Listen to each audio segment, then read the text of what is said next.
In this video I am going to prove the properties of order of an element. First property, that is first theorem, the order of every element of a finite group is finite. Proof, let A be observed. Before going to proof, I want to explain G equal to 1 omega square. Here G is a finite group. So order of 1 equal to 1, order of omega equal to 3, order of omega square equal to 3. That means a finite group G having the elements 1 omega square. These elements are having finite orders. Once again, the order of every element of a finite group. The order of every element of a finite group is finite.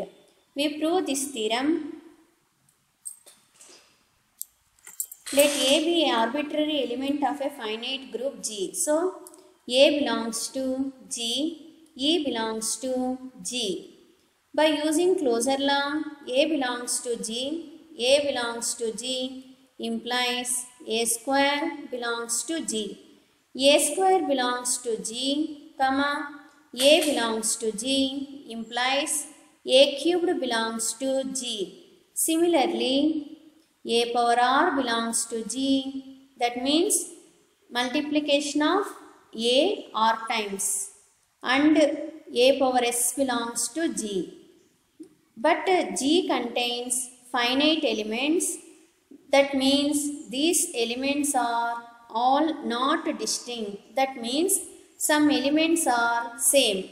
For this, we are going to consider, that's why we are going to take two elements, A power S equal to A power R.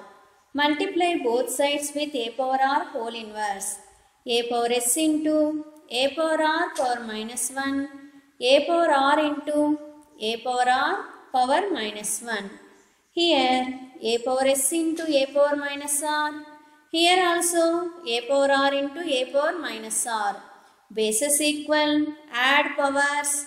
Bases equal, add powers. So A power 0 equal to E. Here A power S minus R equal to M.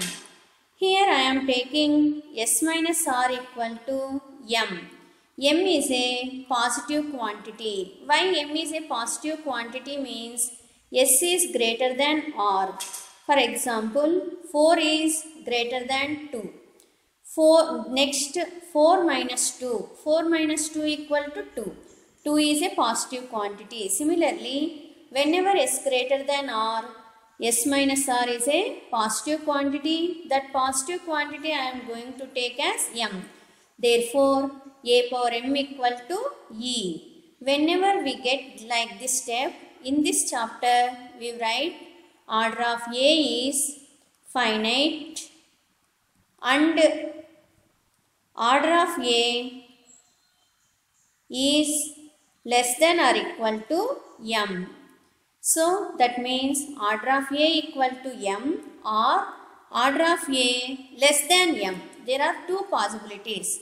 You can remember whenever we get something power M equal to E, then order of that something is finite and order of that something less than or equal to power. We write these steps number of times. That's why whenever we reach this step, you can easily to write these two lines. Here that means order of A is finite. Here A is an arbitrary element. That's why this theorem is applicable for all elements of G. Next theorem 2. The order of an element of a group. That means if I take A is an element of G is always equal to order of its inverse. A belongs to G, then order of A is order of A. The inverse of A is A inverse belongs to G. Order of this A inverse is denoted by order of A inverse. Now we want to prove that order of A equal to order of A inverse. We prove this theorem in two cases. First I am explaining case 1. In case 1, I am taking order of A as M and order of A inverse as N. By using the definition of orders, we can easily say that M is the least positive integer such that A power M equal to E. Here also by using the definition of order of an element, A inverse power N equal to E. Now I am going to consider A power M equal to E.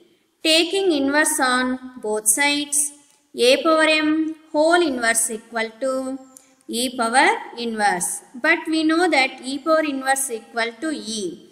And we can interchange these powers A inverse whole power M, because M into minus 1 is minus M. Minus 1 into M is minus M only. Here we are going to get the same step, what I told already. Whenever we reach this step, we can write order of A inverse, that is base is finite, and order of base less than or equal to power. But here order of A inverse is N. That's why N less than or equal to M. Take this as equation 1. Again A inverse whole power N equal to E. Again interchange these two terms. A power N whole inverse equal to E. Again taking inverse, A inverse whole inverse is equal to E inverse. Minus 1 into minus 1 is plus 1, implies A power N equal to E inverse is E.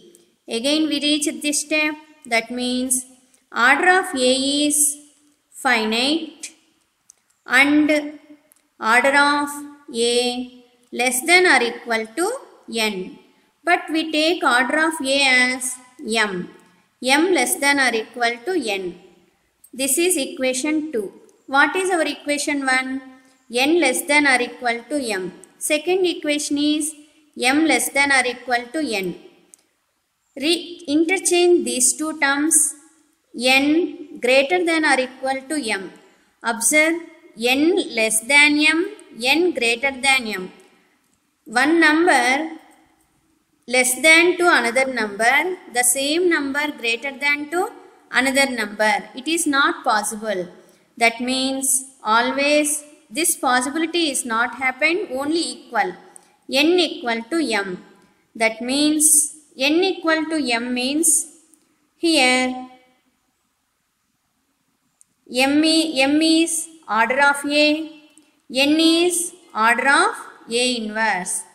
That means in case 1 we proved order of A equal to order of A inverse. Case 2, now we are going to take order of A is infinite. That means we want to prove order of A inverse is also infinite. But we take order of A inverse is finite. At the end we get contradiction. That means our assumption is wrong. Whenever this is wrong, then this is correct.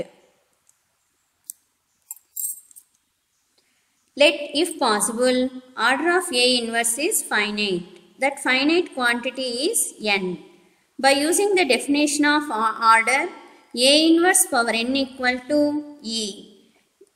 Minus 1 into N is minus N equal to E.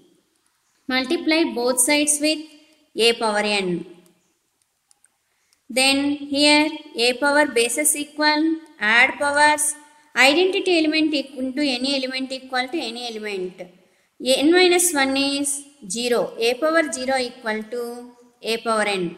But A power 0 in groups is equal to E. Again we reach the same step. That means order of A is finite and order of A less than or equal to N. Observe here order of A is finite. But at the starting we taken order of A is infinite. That means order of A, but this is contradiction to our assumption. Therefore, order of A inverse cannot be finite, it must be infinite. So, theorem 2 is also completely